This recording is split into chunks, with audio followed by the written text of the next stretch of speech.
Indefinite integration के इस video में एक काफी इंपॉर्टेंट क्वेश्चन हम लोग देखने वाले हैं। तो आइए देखते हैं सबसे पहले क्वेश्चन क्या बोल रहा है। तो क्वेश्चन बोल रहा है evaluate integral of cos 4x into cos x with respect to क्या है, तो x है। यानी समझिए cos और cos का ही प्रोडक्ट है, एंगल दोनों का अलग है और इसको हम लोग को क्या करना है, तो इंटीग्रेट करना है। तो जब तक इसको हम स्प्लिट नहीं करेंगे, अलग अलग नहीं करेंगे, तब तक जो है इंटीग्रेट करना हमारे लिए पॉसिबल नहीं होगा। तो इसके लिए जो है ट्रिगोनोमेट्री से एक फॉर्मूला हम लोग यूज करेंगे कि अगर कहीं पे देखिए दोनों में cos है, तो अगर 2 cos a into cos B है, 2 cos a इंटू क्या है, cos b है, तो उसके लिए फॉर्मूला हम लोग यूज करते हैं cos a प्लस बी, फिर प्लस हो जाता है cos a माइनस बी। इसी फॉर्मूला को यूज करते हुए जो है इस क्वेश्चन को हम सबसे पहले स्प्लिट करेंगे और देन इंटीग्रेट करेंगे। ध्यान से देखिएगा। तो आते हैं सॉल्यूशन में। सॉल्यूशन में आते हैं तो सबसे पहले क्या करेंगे, तो इसको सपोज कर लेते हैं, मान लेते हैं कि हमारा i है, i इक्वल टू क्या है, तो integral of cos 4x into क्या है, तो cos x है, और विथ रिस्पेक्ट टू क्या है, तो x है।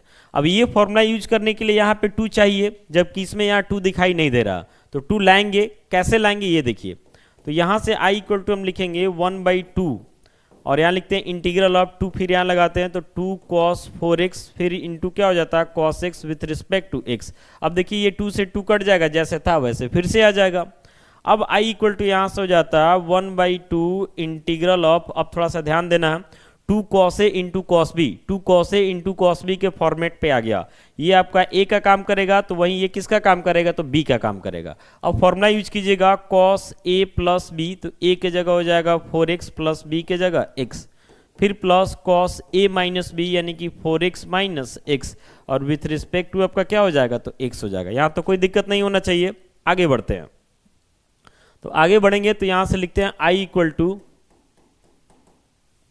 1/2 हो जाता है इंटीग्रल ऑफ क्या हो जाएगा, ये देखिएगा, integral of cos 4x plus x यानी कि cos 5x हो जाएगा।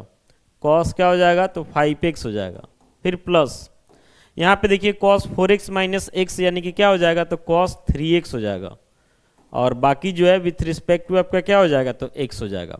अलग अलग करेंगे इंटीग्रेट करने के लिए। तो i इक्वल टू हो जाता है 1/2 integral of cos 5x with respect to x, फिर 1/2 integral of cos 3x with respect to क्या हो जाएगा, x हो जाएगा।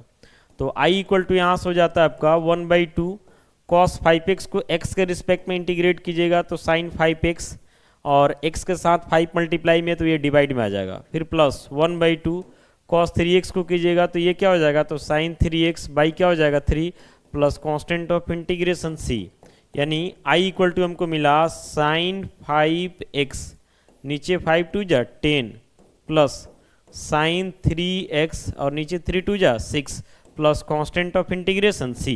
यही जो है इस क्वेश्चन का सॉल्यूशन हो गया, और उम्मीद करते हैं कि आपको समझ में भी आ गया होगा।